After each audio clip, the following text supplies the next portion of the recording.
I thought I was going to have the absolute holiday of a lifetime. This was a dream come true.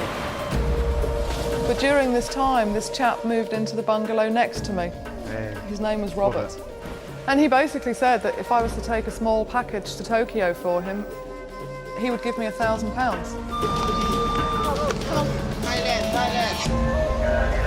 The whole time sitting on that train, my heart was just pounding. And I just felt as though everybody on that carriage knew what we were doing. I kept thinking, get off the train. But it was too late to get off the train. If I'm honest, I knew I was going to be arrested and I just knew it was all going to go wrong. I could have got rid of the drugs. I should have done. When we walked into the airport, two men ran up behind me and they just grabbed my bag and dragged me to the customs room.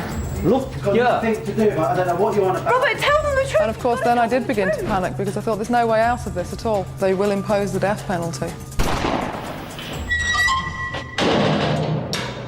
I was 27 at that point.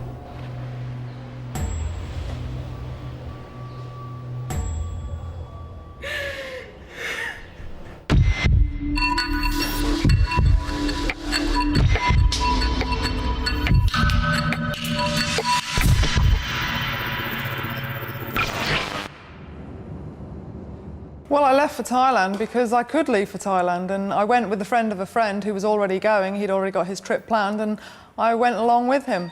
Less than a week after talking about it, I was on a plane going. I thought I was going to be away for 3 months. I thought I was going to have the absolute holiday of a lifetime, and I was going to see tigers and elephants and jungles and rainforest and all that wonderful stuff.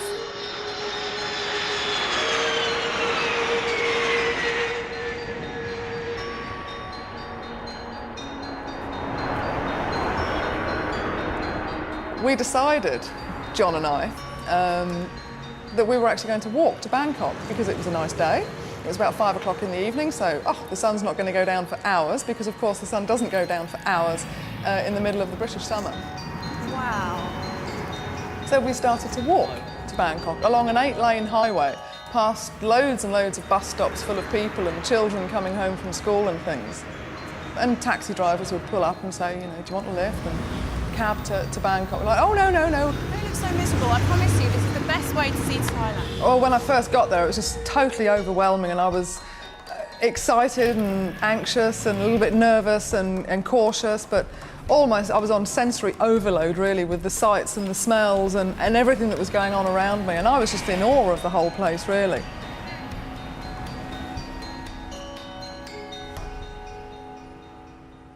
And I just felt like I was living an adventure. It was great, and I just loved it from the very beginning. I really did.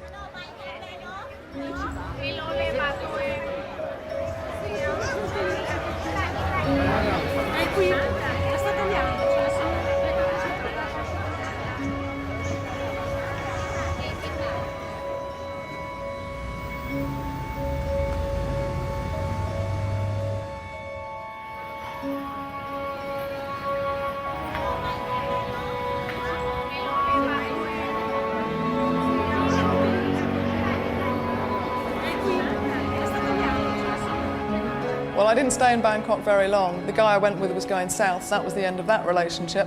It wasn't an intimate relationship or anything like that, I hasten to add. And that's when I saw the Khao San Road, which is the sort of young, hippie backpacker area, and I was quite disappointed with it, really, because it was so Western. It was not like being in Thailand at all. And I honestly didn't stay in Bangkok very long. It was a bit too much at first. It was just so overwhelming. So I bought a ticket. I bought a boat ticket to go down to one of the islands. Didn't really know which one to choose, so the woman said, you might as well go to Koh Samui.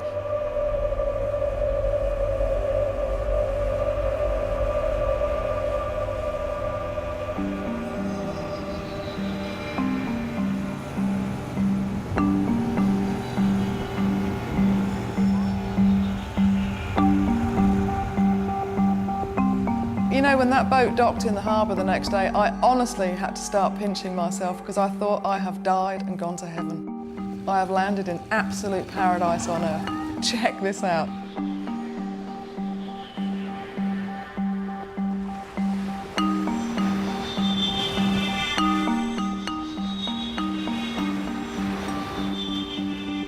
I'd never seen tropical beaches, but within a couple of days of being there, I just knew I was born to live on a beach, because I just came alive on that beach. I loved it.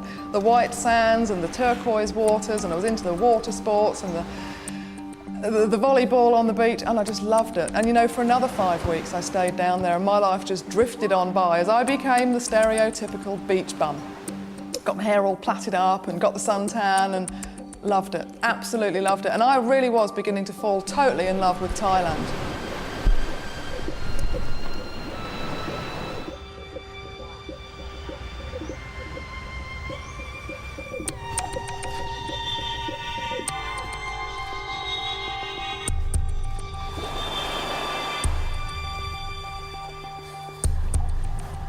As I was laying in my little bamboo bungalow this one night, the person in the bungalow next to me was playing some sort of tinkly music, and as soon as I heard that music, I realised I haven't had enough. I have not had enough of this incredible country.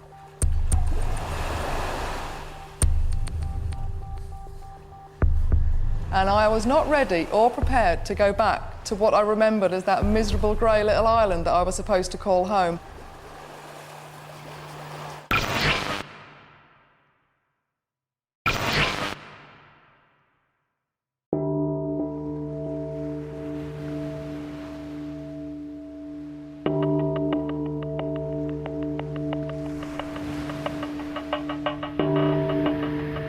I went straight back to the city, and I got work, and I got an apartment, and I got a social life, got a boyfriend. Loved it. I loved Bangkok.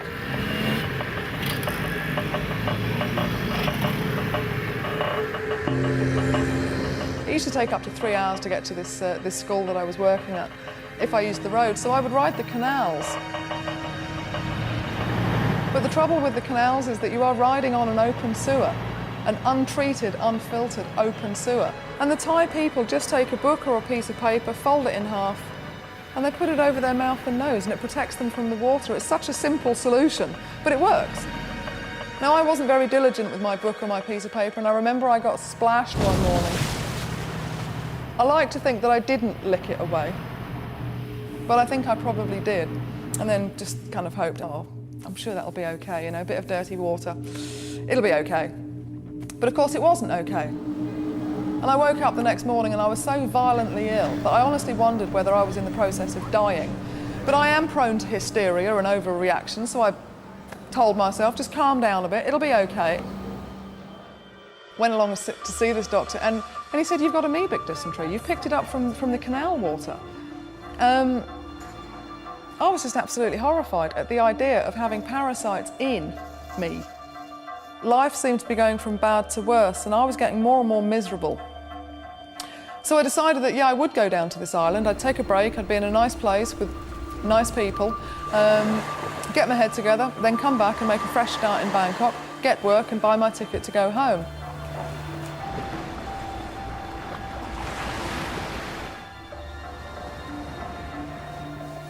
Shortly after going down to this island, I woke up one morning and I was really quite ill.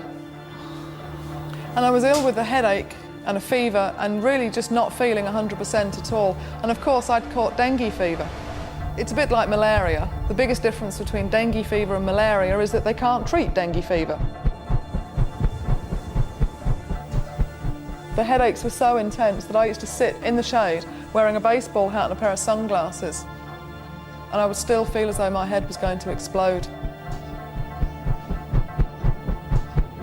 I just wanted to come home. I didn't have any money. I mean, I had enough to survive on, but I was literally counting the pennies.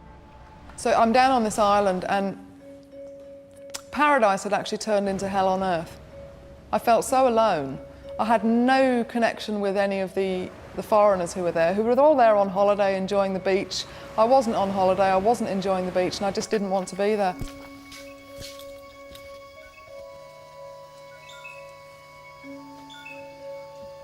But during this time, this chap moved into the bungalow next to me. Right.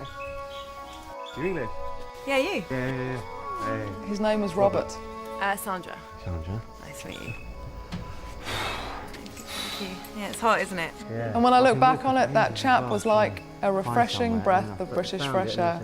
He was so English. The room's nice. Yeah, not bad at all. Yeah? Yeah. fine. I'll check in and I'll come out and say hello, yeah? Okay. He looked like he had just stepped off a plane from the country which, at that time, I probably would have crawled over glass to get to.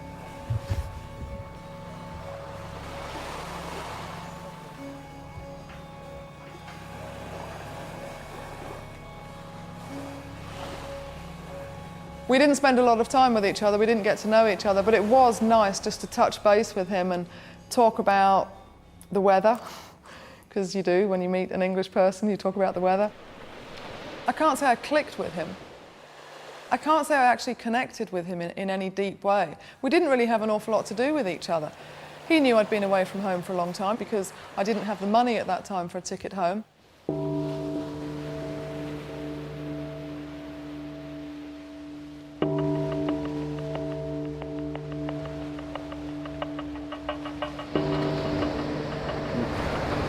What does the free do then? 3 is clear. So that's a good one to have. Yeah. So what do you do for a living then? Buy and sell gems. Really? Yeah. He told me he travelled around Asia, he went to Japan, he went different places, he dealt in jewellery and gems and things like that, which isn't uncommon because lots of people were involved in the import-export business. No, I had no idea that he was going to be the person who changed the rest of my life. I mean, I can't say I liked him. I don't think I disliked him, but he wasn't my sort of person. I certainly didn't fancy him or anything like that. We didn't have an intimate relationship. We just had this very fleeting meeting for a couple of days because we were neighbours in a beautiful spot on a beautiful island. Now I would say I'm quite a good judge of character, but I think I'm a good judge of character because of where I've been and the sorts of people I've met. At that time, I was still very naive. I was certainly very gullible, but I was very naive and I was very immature. And I didn't see people for what they were. I saw people for what I thought they were. I certainly had my suspicions, but to be fair, an awful lot of people who do that backpacking route through Thailand and hang out on the beaches for a long time are partial to drugs. And I just assumed that people were good-natured and honest and loyal and decent people. Not everybody is. I needed to get back to Bangkok because I needed to phone my family at Christmas time. I could have phoned from the island, but I couldn't remember their phone number at the time, and I knew I had to get back to the city where I had my phone book so I could make this phone call and wish them all a happy Christmas.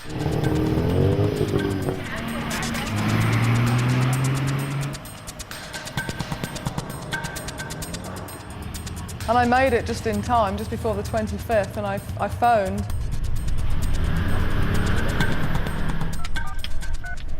It was quite an emotional phone call because, again, I was lying and saying that everything was absolutely fine, and everything wasn't absolutely fine at all. I'm not really a fan of Christmas, and I never thought it was that important, but that was the first Christmas at which I would have given just about anything to be sat there with my parents. A few days after Christmas, the dengue fever had started to pass. I was feeling a bit better. I was out shopping one day, or doing something in Bangkok, and I bumped into that guy from the island, Robert. You all right? Hey, how you doing? I was just standing there, I just was walking past like that. Whether it was a coincidence or not, I don't know. Whether it was fate, some people talk about fate or your destiny, or... We were back at the hotel, but... I don't know. So young, we I can only surmise on that one, really. That'd be cool. Yeah. It certainly changed the course of my life, though. Have you been... There's a really nice little place I know around there, actually. But you still trying to, like, get back? Have you sorted out money yet? No, I've had a bit of a nightmare. I've had bits and pieces of work. It's just kind of... He said he had an idea how I could raise enough money quite quickly to buy a ticket back to Heathrow. Would I like to listen to his idea? And I was hugely grateful. I thought, wow, if he's got a good idea and he's prepared to share it with me, then that's wonderful. Thanks very much. So, you've been all right? Yeah. I'm still not well. Still feeling a bit shit? I just want to get home, to be honest. Hello, it's good to bump into you, actually. And he basically said that if I was to take a small package to Tokyo for him, he would give me £1,000. that's the thing I was saying to you back there. If you want, I can help you out a little bit. If you're looking for a bit of work, I can just get you to, if you just carry a package for me. Where to? Tokyo. Yeah, just a package.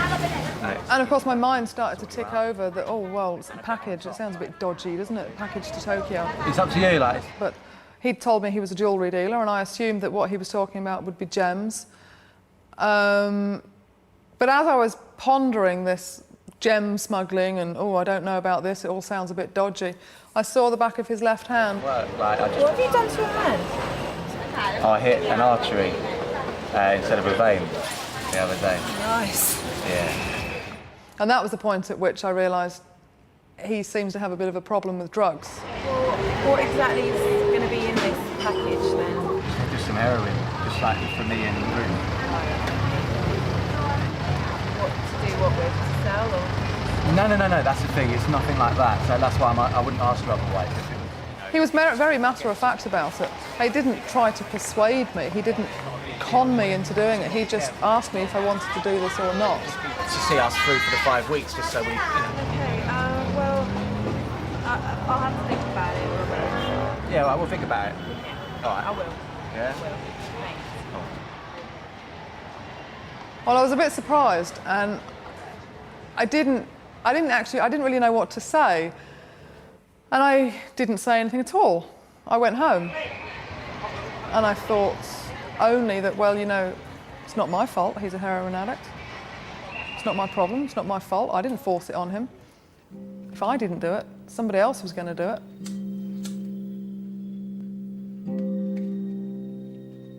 And I knew that he wasn't going to sell it. I thought, well, if he was standing outside of school gates and selling it to 10-year-olds, then it would be a bit different, but he's not even going to sell it. So maybe it's not so bad after all. And anyway, nobody would ever know if I did it just once. And beyond that, I didn't really think about it because all I wanted was for it to be okay. I just wanted to do this one thing, and it seemed so easy. Just go to Tokyo, come back, buy a ticket and go home. I should have thought it was strange. And now, of course, I'm asked all the time, didn't you think it was odd? Why didn't you ask him to take it himself? Well, that's logic thinking, and I wasn't thinking logically. And I think being English, I trusted him. He was the same age as me, same nationality as me, and I just assumed I could trust him. And if I'd stopped and thought about it for long enough, I wouldn't have done it. And if I had have done, somebody would have said, go to the embassy. The embassy will help you. Phone home. There's ways out of this. There's people there to help if you're having a problem. And I could have asked for some money. But I didn't. And I didn't because, well, pride always comes before a fall. And I'd gone away on a holiday of a lifetime. And I thought that in asking for help, I would be admitting defeat. I didn't need £1,000, I needed about £500 for a one-way ticket to go home.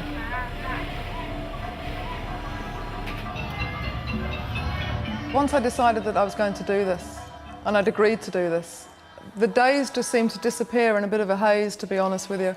I didn't think about the negative consequences, and I didn't make a list of pros and cons. All I was thinking about was just do this one thing. Just do this one thing, get it over with, come back, buy a ticket and go home. Well, the morning of the 5th of February, it's hard to describe how I was feeling because I wasn't really feeling anything. I was feeling very numb, as though I was living in a bit of a dream. And I didn't want to do this. But it was too late to back out. I'd agreed to do it. He'd already bought the plane ticket, it had already been organised, and it felt as though it was just too late to back out. I was going home. And I was even thinking, well, I need a coat when I get there. It's February, March time, it's going to be cold in London. My mind was at home, my heart was at home.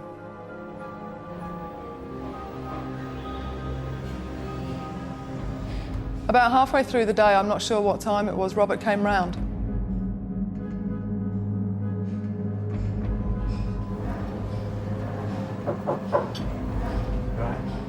Yeah. How you doing? He put these 4 packages, quite small packages, down on the side. That's it, basically. They were wrapped in masking tape. He'd already wrapped them. Okay. Yeah. And I was not going to be putting these in my pocket. It's all well wrapped up and everything. And I didn't want him to be there. I didn't want to see him. I wanted him to go away as quickly as possible. I just wanted this to be over. I'll see you in a bit. See you later. See you later.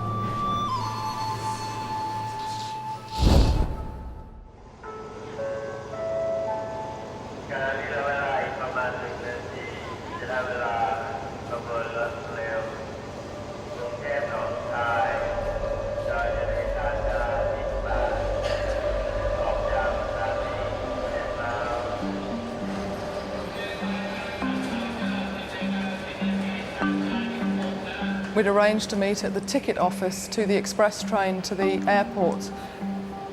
Horribly, at the end of the day, we were at different ticket offices.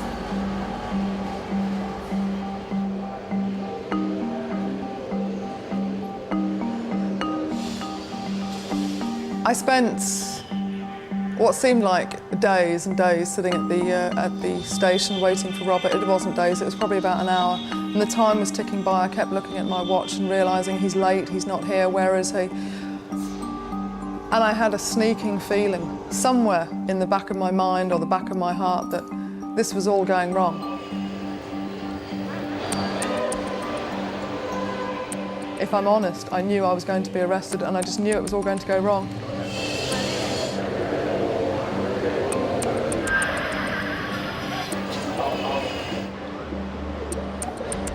And eventually I walked up the platform and I saw his girlfriend running down the platform and she looked very angry and, oh, where have you been? And we've been waiting for you. And I said, but I've been waiting for you. And it turned out that there was more than one ticket office.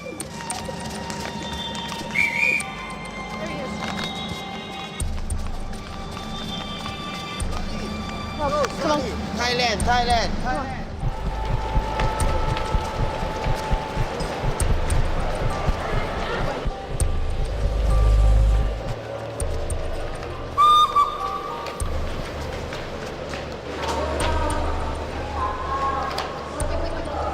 We eventually found a train that was going to the airport. It wasn't the express train, it was just a normal train that stopped at every single train station on the way to the airport.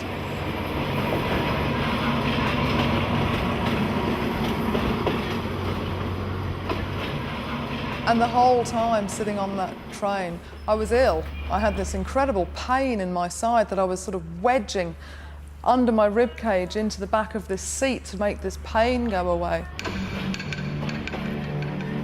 We were the only foreigners on the train, everybody else was Thai and they were commuters.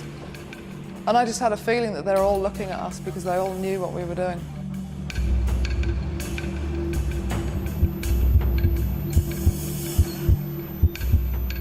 My heart was just pounding, I was sweating, I was ill, and I just wanted it over. And again, I kept thinking, get off the train and either go home or get in a taxi and go separate. And shortly after we'd got on that train, there was actually a citizen's arrest. Hey, ทำอะไรอ่ะอะไรแน่ล้วงกระเป๋าดิเฮ้ยใครล้วงกระเป๋าฮะอะไรล้วงอะไรไม่ได้ล้วงออกมาเลยผมไม่รู้ผมไม่ได้เอาไปใครกระเป๋าผมไหนกระเป๋าผมเนี่ยของผมของผมนี่ไปเลยไป And when I realised that this was a citizen's arrest, it just seemed like a warning from the gods that, Sandra, stop what you're doing, just get off the train. But it was too late to get off the train. I couldn't get off the train because Robert was there and it had all been organised and I just felt like I couldn't get off, it was too late.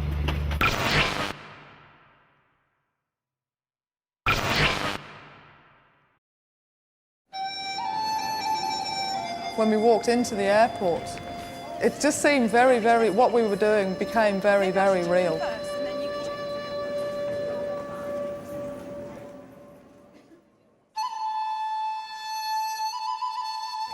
And Robert said, we're late, but we'll check in so they know we're here, and then we'll separate. I said, okay. So we found the check-in to the flight that we were on. There was nobody there because we were so late. Everybody who'd already booked onto that flight were already sitting on the plane. Robert went up and he handed in his passport and his ticket. It's like 20 minutes to leave. And these chaps in plain casual clothes appeared. Mr. Locke? Yeah. Oh, they looked really pleased to see him. Oh, Mr. Locke, good. Please come this way. We've been waiting for you. And I just assumed that they were holding the plane up for him because he'd booked a ticket and he was late. So they were going to escort him quickly onto the plane. And I thought, I've never heard of such a thing, of somebody getting such VIP treatment. And he's not really a VIP, but how come he's getting the VIP treatment and not me? And they asked me whether I was with him. And they said, are you with Robert Locke? And I said, yes. And they said, oh, good, then you come this way as well then, please. I said, oh, thank you very much. And we all went trotting off together.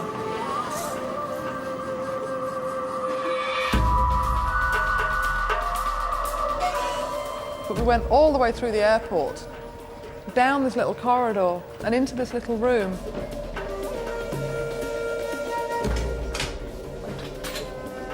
I didn't quite know why we were there. And then all hell seemed to break loose.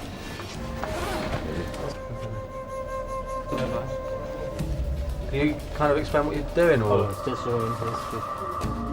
And I looked up to my left and there was a board covered in photographs, and on the top of the board they'd written customs seizures. And that was the point at which I realised that these chaps from the check-in counter were actually customs officers. Just a book. They had received a tip-off about Robert, and the British Embassy had told the Thai customs to wait for him at the airport. And I just stood there thinking, oh shit, this is really bad news. This is not supposed to be happening. Can someone explain what's going on? Like, can someone speak English to us? Just keys? I had a feeling in the morning that it was all going to go wrong, and there, lo and behold, it was going all terribly wrong. But nobody was interested in me or my bags, or they didn't take my shoes off or look in my belt or anything like that.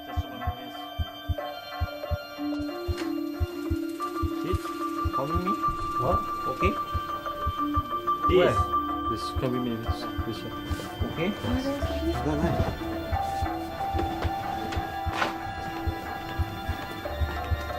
Robert was taken behind a screen and he came back and he said to Ruth, I've just been x-rayed. Just x-rayed me. And I thought, that's not a good sign.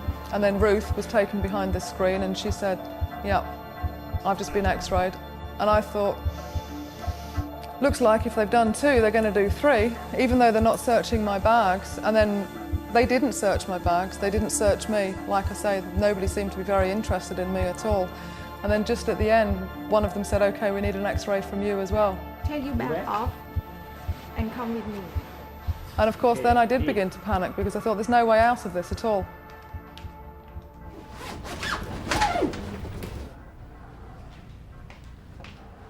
So they took an x-ray and then they said, you can take your bags and you can go now.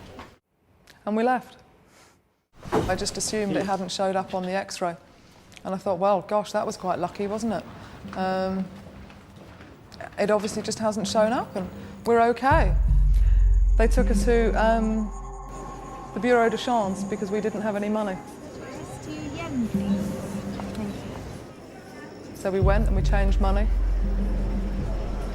That's 1, 2, 3, 4. Give us 10 minutes. The woman who was holding the plane up on the walkie-talkie said to me, if you still need to go to the toilet, there's one just over there, and you can go now if you want.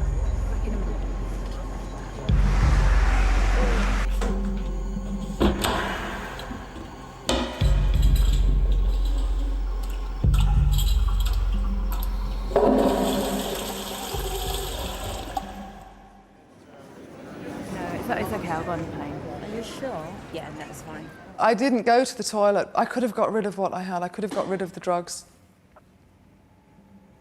I should have done. I shouldn't have done it in the first place. Thanks very much. Bye. I thought Robert will be annoyed at me. He's bought the plane ticket. Then I'll owe him money for the plane ticket. So I was thinking, I'm just going to do this so it'll be okay. So we changed our money and walked with this woman. And she's talking to the pilot and she's telling the pilot, we're walking down such and such a runway and we'll be there within 35 seconds. And just as we were walking down this, like a black ramp, towards the gate and the plane, two men ran up behind me and they just grabbed my bag, my shoulder bag, and dragged me back to the customs room. What are you doing? They had the X-ray up on the glass screen with the light behind it, and actually, it was as clear could be. Robert and Ruth were brought in behind me. Look, this is ridiculous. You've maybe missed my plate. You've been checking our bags. You've not found anything. What's going on? And he was very, very angry. I turned to Robert and said, "But Robert, look, they can see." And he just denied all knowledge of me. I'm sorry, I don't even know who she is. I don't know who she is. I don't know who you are. What? You can just, disassociate us from her completely. Yeah. Think to do, I don't know what you're on about. Robert, tell them the truth. You've got to tell them the truth. I don't know who you are. Don't know. We had never discussed what would happen or what we would do if we got caught. I just assumed, and I assumed too much, obviously, but I just assumed that A, we wouldn't get caught, and B, if we did get caught, that he would maybe be in it with me.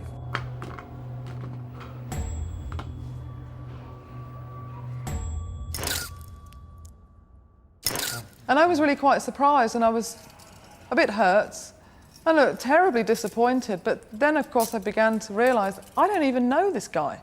I've just done this thing for him. I don't know him. And all of a sudden, of course, I felt very alone. And I was actually very alone because almost immediately we were all three separated.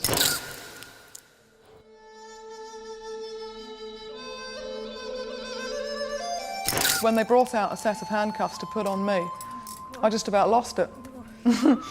It was too real, it was just too much. So we immediately did the cuffs and took them off, and I was like, oh, that's okay then. It was just a bit of a haze of panic and shock. There was one guy who was walking around the room in front of me, and he was holding his fingers up to his head like that, and he kept looking at me, and he kept laughing, and he kept saying, you heroin, you bad. In Thai, you die. And I didn't know if he was joking, I didn't know if he was winding me up, I thought that this can't happen to me. They can't shoot me for this. I mean, I'm British. They can't shoot me for what I've just done. But that's when I began to realise that, I am in a bit of a spot of bother here. It was incredibly embarrassing, walking all the way through the airport, out into this van and taken off to, I didn't know where we were going. A police station somewhere in Bangkok. It always takes a long time to get to where you're going in Bangkok because of the roads, and it's a big city. The traffic wasn't too bad, but it still took quite a long time. I fell asleep in the van. I always fall asleep when I've had a shock. I was dreaming about, I don't know, and I was woken up. And I turned to Robert when I woke up and I said, that was a dream, wasn't it? Tell me that was a dream. And he said, no, it bloody well wasn't a dream. Get out of the van.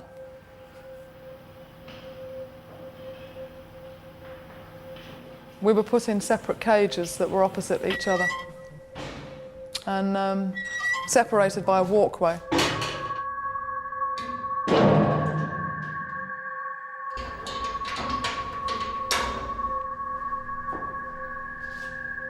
I don't know if I should call it a cell. It wasn't really a cell at all. It was like a cage, an old-fashioned gorilla cage that you'd see at London Zoo.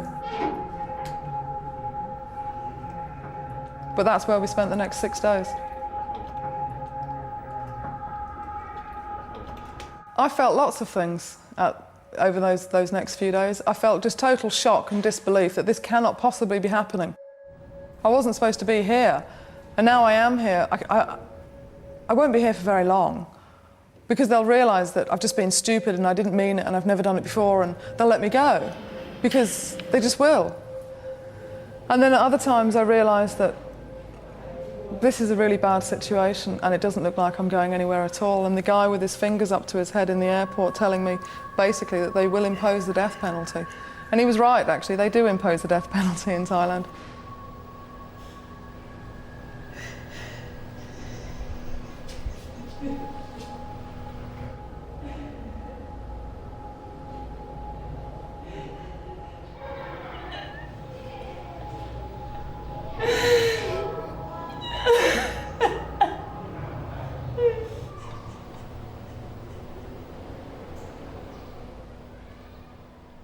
I was so totally disgusted with where I was and what I'd done, and I was so disgusted with myself and so ashamed of myself that I bought a piece of paper and a pencil from the policeman downstairs, and I wrote a letter to my parents.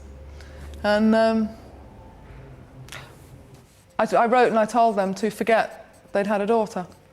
And I just thought that if they were to do this, they could just move on with their lives. I told them to burn all the photographs, tear up all my letters, never mention my name again. Just get on with the rest of your lives and forget all about me. A woman came from the British Embassy to see me, as they always do when there's been a foreign arrest in a country. And she said that she wanted my parents' name and address because she thought they should be informed. And I said, no. Don't tell my parents, don't tell anybody. And she said to me, well, Sandra, the media might be quite interested in this case. And I thought, well, she's off her head. Why would the media be interested in this? And she said it would be better for your parents to hear the news from us than to hear the news from a reporter or to hear it on the radio one day. So I gave her my parents' address and their names, and they sent the policeman round to their house, and this policeman knocked on the door and told them. And I assume he told them to sit down because he had some bad news. And then he told them that their daughter had just been arrested in Thailand on a drugs charge.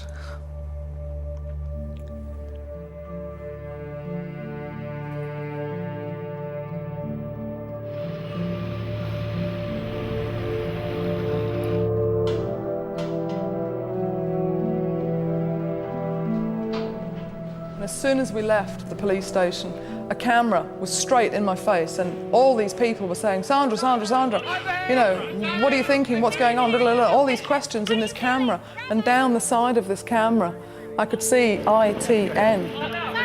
What's it like in the cell, Sandra? Obviously, I knew that this was the ITN news. My grandfather watches ITN news.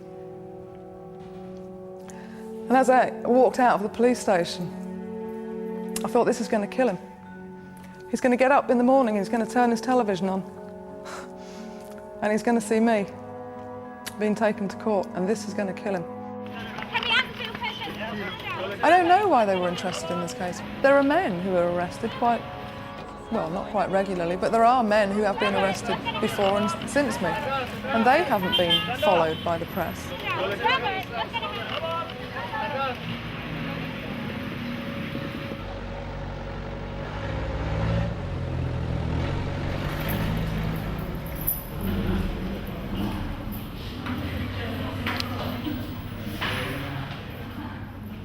The next morning I was called for a visit, and somebody said to me, oh, your parents are in the embassy room.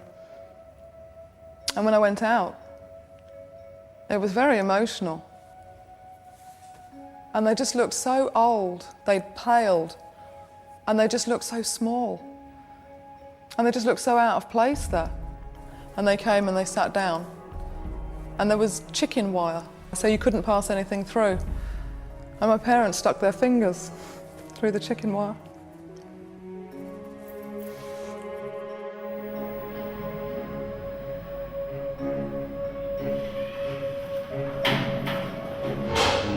The sleeping conditions in Ladyao were like sardines in a tin. No, they weren't like sardines in a tin, actually, because the sardines have got lots of room for tomato sauce. We didn't have that much room. The time passes because the time in front of you is so vast that you can't count it. But the time behind you starts to get bigger and bigger and bigger. People used to write to me and say, oh, as long as you've got hope, you'll be okay. And you know what? That's rubbish. That is so rubbish. Hope is absolutely no good whatsoever when it turns out to be false hope. We went out to court once a month for 3 years. The trial took quite a long time. When the trial was completed, we went out for sentencing. It was a sobbing Sandra Gregory who arrived at court to hear her fate almost exactly 3 years after she was arrested trying to smuggle 3.5 ounces of heroin through Bangkok airport. She was bundled into the court cells, still protesting they were not her drugs. In evidence, Gregory claimed the heroin belonged to her co-accused Robert Lott from Cambridge. No drugs were found on him. The judge is reading in Royal Thai, and the only words I caught were Pahan Shivit, which means termination of life. After a 10-minute hearing conducted in the Thai language, Gregory had her sentence confirmed by a translator. And the guy at the airport with his fingers up to his head was quite right. The death penalty is the mandatory sentence for the crime I'd committed in Thailand. And it is death by machine gun. They used to bend people over a cross and they would hold on to a Thai orchid and they would be shot through the back. And I turned to this journalist who I'd never seen before and I said, well, what did Robert get? He was stood about 6 foot away from me. Oh, she said, he got yok fong. They lifted the charges with him. It's not fair to my parents. I'm so sorry. I'm so sorry to my family. Really, I am. I'm so sorry.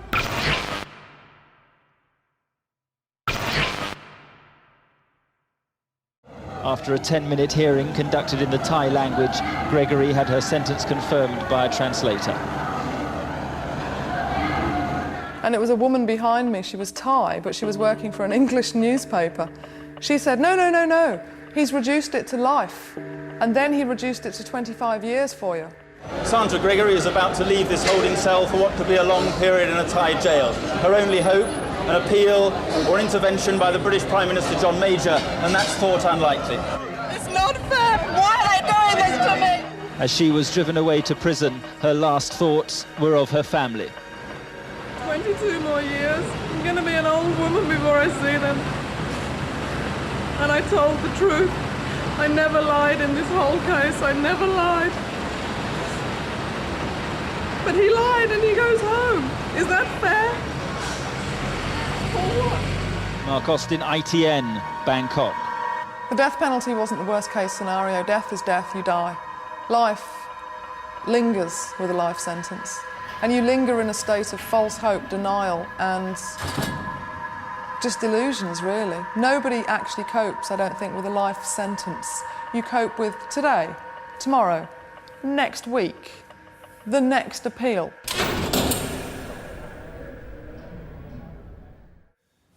I spent 4 years, 4 months and 4 days in La Diao prison.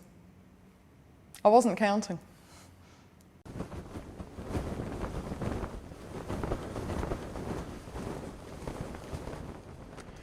As the flight from Bangkok arrived at Heathrow, the handcuffs for Sandra Gregory were taken on board.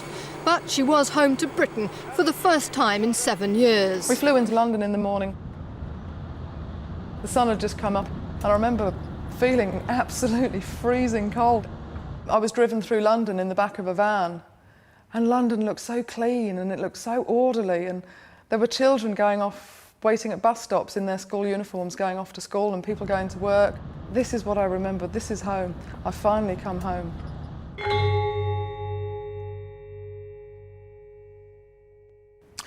The day I was granted my pardon was a big deal. It was a big day. I phoned my parents again because my mother had told me on the phone in the afternoon, the governor had told me to phone my mother. And I phoned her and I said, just tell me what you told me this afternoon once again. And she told me again, very slowly, the King of Thailand has granted you a royal pardon.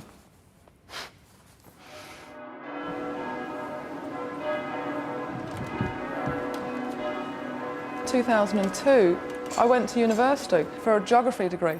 So I've spent the last 3 years at university, and that was my whole entire focus. Tomorrow is my graduation ceremony. It's all pomp and tradition and ceremony for ceremony's purpose, and I wouldn't really go. But my parents are calling it a proud day, so I'm going for them. Today's been a good day. It's been a very good day today. It's been the conclusion of the past 3 or 4 years. It's quite sad in a way. Yeah, I think finally I've done something to make my father proud. In the book! So he didn't forget that he had a daughter. He's actually quite proud of her, which is nice. I know I'm a bit old to be caring what my father thinks, but I do still care what he thinks. because he's a good guy and it's nice to see him happy. And I'm happy with me as well. Well, for many years, I'm afraid, she was a pain in the neck. And I never dreamed we'd have a day like today, but we couldn't have anticipated a day like today. It was just beyond belief. I mean, our thoughts were so crammed with the problems and persuading the King of Thailand to give up. That was our focus. Rather nice crowning moment. It is, yes. This is just wonderful. People have often asked me, do you really regret this, Sandra? You did what you did, you went to prison and you're famous now. The media want to interview you and you've written a book and, gosh, it's such a big part of your life. Do you really regret it? So do you know what? I regret it more now than I've ever regretted it before. So yeah, I do regret it. And if I could turn the clock back and change it, I would. Of course I would.